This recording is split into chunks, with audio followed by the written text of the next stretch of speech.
This has been a fantastic week. If you didn't know, we brought our family out from California with my family. Huh, CJ? Brought Nanny and Papa? Yeah. Yeah, was it fun? Yeah.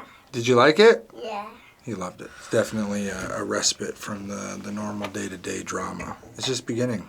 Now somebody's talking about moving out, away from California if you didn't know. Because everyone knows the grass is greener on the other side. So, while we look for them property, time, get them an idea of moving, we're going to enjoy ourselves. Our business is booming. We got people knocking on the door days we're not open and after hours, and they want us to work and do and make and create. Making a toy train for a customer right now that's over $1,000 for a damn toy train, but she wanted to do it. My son's playing with a giant metal tank that's made out of nuts and bolts my father got me a long time ago. Went grocery shopping yesterday. You didn't see any of that. Went to the local farmer market. Got myself some nice durable shirts for working. We're going to move the shop from next door since they're not paying me and they're kind of doing the wishy-washy moving, not moving stuff, and tools are now missing. So I'm going to move that to my garage and start making more stuff for you, just so you know. Other than that, it's been a blast, and I wish you all the best, except for the ones that I fired. They know exactly how I feel. Apparently the rumor is now that I called the place and tried to get them not hired to some random business that fires people every 2 weeks anyway.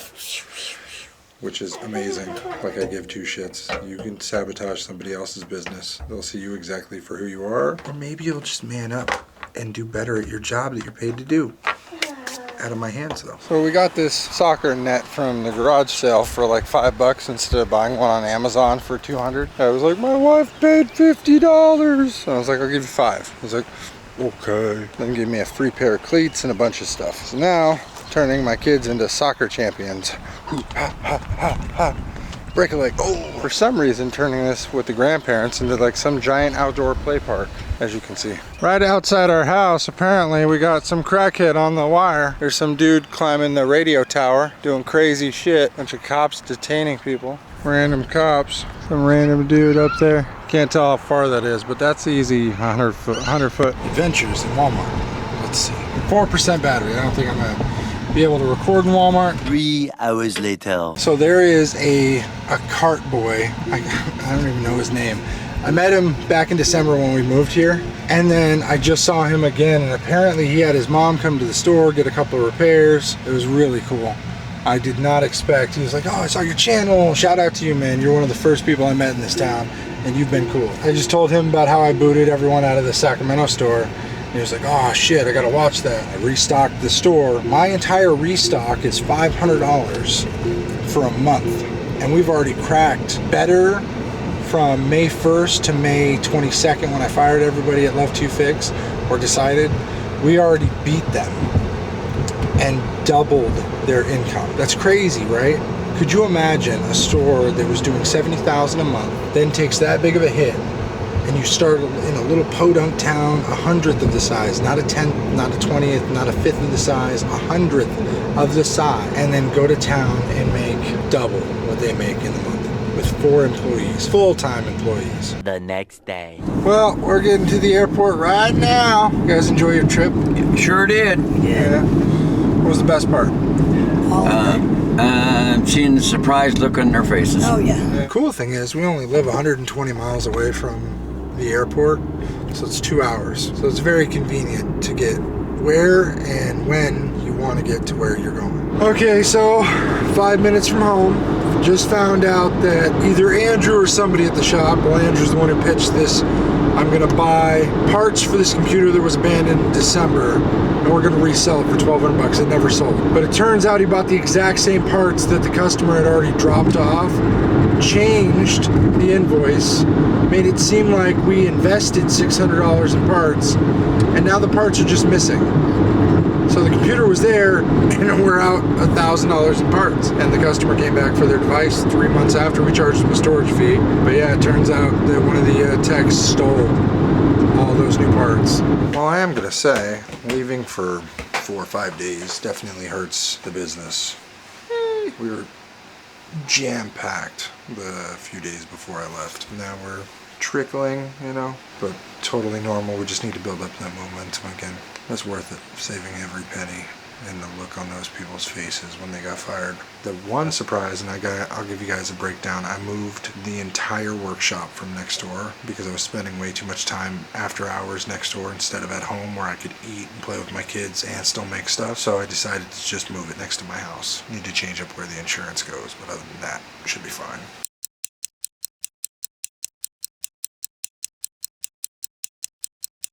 Alright, we got the top done.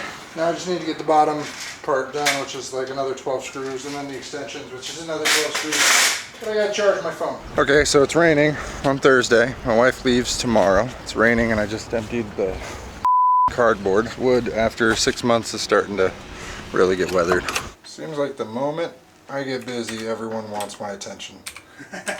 Yeah, sorry, man. You're kind of in one of those businesses that. I was so happy yesterday. We've been swamped since we had this Facebook post like a month ago, and everyone got really in an uproar here. Basically, the gist was we charge a certain amount that we charge in California in our repair stores, and we charge that here. We didn't raise the price. We didn't lower the price. We do check-in deals, you know, save $10, write us a review, whatever, but nothing crazy. And so we even, when we moved here, we started a new LLC, new company name.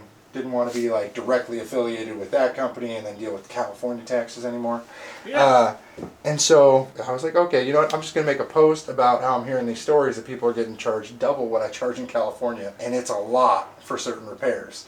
Like your screen repair, if it costs me $300 for the part, you're 14 or whatever, I make $70. I charge $70 labor. It takes me 15 minutes. Most people it takes a half an hour. So even if that's $140 an hour, that's a good job. Damn, that's a good job, even after costs. Hypothetically, somebody is charging $240 on top of the $400 the part is, then you got a real problem. That's just price squeezing. And I tried to call the company, tried to be like, hey, you know, there's more people around now. You might want to just try and be a little more competitive, collaborate instead of compete. It's a better industry. We can all work together. I do microsoldering, I do back glass, I do unlocks. I don't do any of that. I got told to F off in a nice way and then hung up on it. It's like, okay, you know what? I'm going to make a Facebook post. And I was like, hey, just do your due diligence. Call around. Never accept the first price. Do the right thing. Check your pricing. Somebody's going to beat it or meet it. Whatever. Do your due diligence. I don't care if you shop here. And it went viral. Everyone in town got like 12,000 views, over 400 comments, a bunch of shares. Not all awesome. Some people were like, you're bashing this place. I'm like, I didn't say a name, didn't say who it was. I was like, just check your pricing. And we got a lot of business from it, but some people think we're assholes now, which is fun. Well, if you're a good business person, not very many people like you. Okay, so it is a crazy day. Very crazy. Yesterday, I think we ended up about up $2,000 after costs. This store is booming. We just had 9 customers walk back to back to back to back to back. And now we have heavy rain coming in, so everyone's going to stay home and I get to finish all my projects. But I'm noticing Thursdays and Fridays make all the money for the week. All of it. I work hard for 2 days and I can play for the rest of the week. Yeah, life can be super happy, life can be super sad. I'm trying super hard to separate the good and bad. I go back to my future just to get to my past. But knowing me, my DeLorean will probably